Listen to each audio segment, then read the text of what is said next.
IFM News. IFM News. IFM News. Lokal.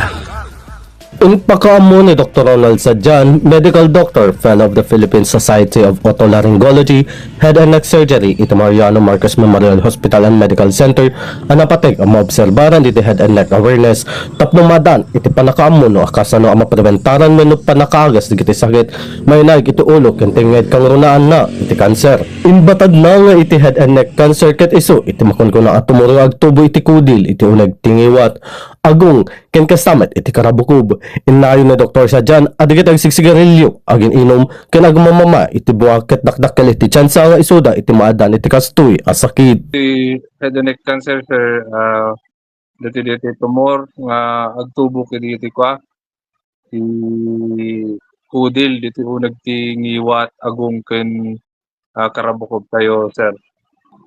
Dati obserbaren lang kwa pa, Pilipinas, ano, pero mabobserbar ti intero nga lubong, tapno pa detoy, mapreventaran, ano, agkaroon ti education, di kakailan talo ti panang preventar, kan panangagas, panang manage ka di nga klase nga cancer.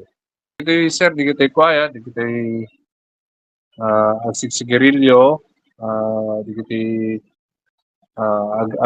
gininom, di kita agmamama, ti buwa, di kita dati for oral hygiene na ken dati practicing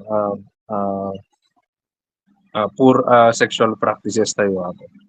Kabayatan na, kung natin doktor, adig ito muna sintomas dito nga sakit, ket iti sugat, asaan naglalaing, panagdaringungo, panagbaliw iti boses, ken kastamet, iti panagpaparaw.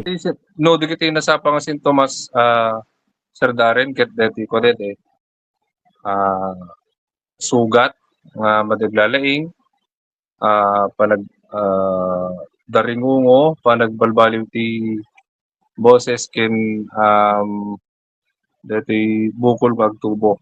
Kaya kiti partes ti tinggit ken giwat kada karabukob tayo.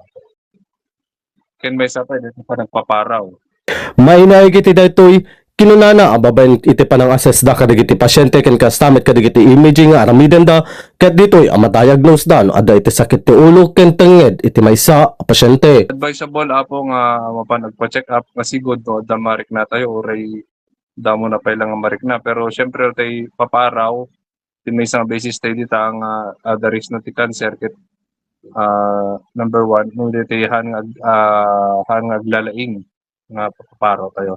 Pero uno uray no umunda mo pa lang, mas advisable nga mapantay yung batlang agpakita ti doktor. Immediately, Sir Darren, no, ma-rik na tayo nga sintomas, nasasaya at no, makita tayo batlang ti doktor nga sigod. Dito babaen iti ag-request bali ti panagkita panag-interview ti history ti pasyente.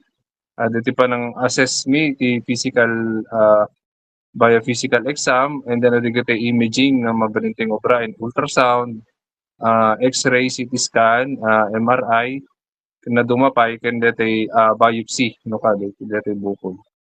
Inalukoy met ti doktor dagiti amin na kailyan, ano aday iti mariknada asab sa baliw wenno sintomas sigitoy, ket insigida ang mapanipakita kadagiti eksperto tapno mataming adagos ken malapdan iti panagwaras na daytoy asakit.